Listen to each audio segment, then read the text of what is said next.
Phone पर माँ की घबराहट भरी आवाज़ सुन सविता भी घबरा गई। पापा घर में गिर गए। माँ बोली, मैं अस्पताल जा रही हूँ, तू वहीं आ जाना। सविता सुबह की रसोई की तैयारी कर रही थी।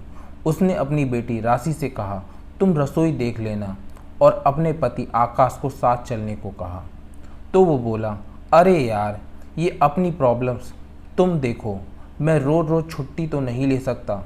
सविता को गुस्सा तो बहुत आया कि मेरे मायके की तकलीफ़ प्रॉब्लम्स हैं और ससुराल की सारी प्रॉब्लम मुझे ही दूर करने की जिम्मेदारी है।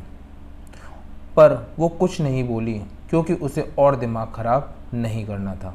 उसने कहा, ठीक है, मैं खुद ही चली जाती हूँ। जाते हुए सविता जी ने माँ जी से बोला, माँ मैं जल्दी ही आ जाऊँगी, आप थोड़ा राशि की मदद कर देना प्लीज़, और निकल गई। सविता के माता पिता इसी शहर में रहते थे, भाई भाभी दूसरे शहर में थे। सविता अपने ससुराल में सबका दिल से ख्याल रखती थी। उसकी माँ ने सिखाया था कि माँ तो माँ होती है, कभी उसका दिल नहीं दुखाना। वैसे भी तेरे ससुर नहीं हैं तो अपना दुख दर्द बच्चों से ही बांटेंगी ना वो।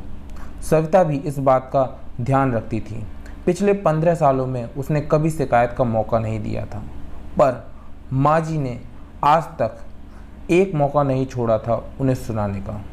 मायके जाने के नाम पर तो उनका पारा हमेशा हाई हो जाता। शुरू में बेटे आकाश को भी बहुत भड़काया कि इसको बोल, जब देखो मायके में ही लगी रहती है। पर सविता ने बोल दिया, मैं जिम्मेदारी दोनों जगह बराबर निभा रही हूँ। मैं अपने माता पिता को अकेले नहीं छोड़ सकती हूँ, उनके लिए भी मेरा फ़र्ज है। अब सविता अस्पताल पहुँच चुकी थी। इधर माँ जी का बड़बड़ाना शुरू हो गया।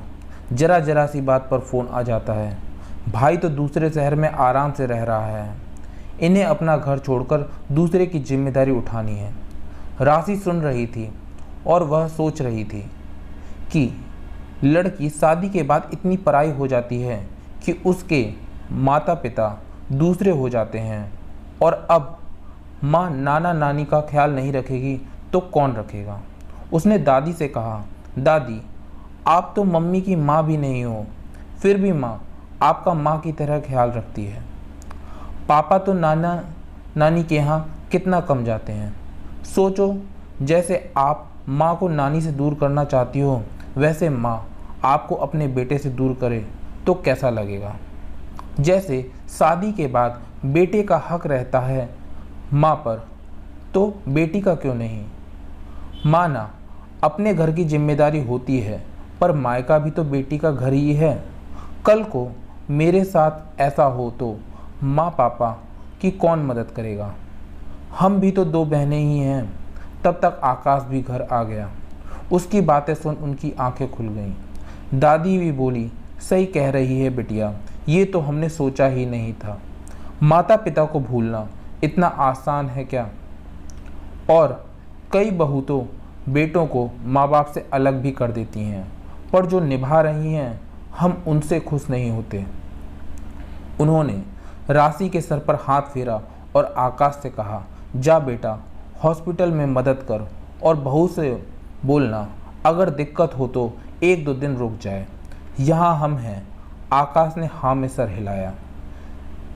जब तक खुद पर बीतने का एहसास नहीं होता तब तक इंसान सामने वाले की तकलीफ़ नहीं समझता। एक लड़की नए घर को अपना बना लेती है, लेकिन अपने रिश्तों को भूल तो नहीं सकती है। इसलिए उसकी भावनाओं को समझें, इससे रिश्तों में और भी मजबूती आएगी। आपको ये कहानी कैसी लगी कमेंट सेक्शन में ज़रूर बताइए।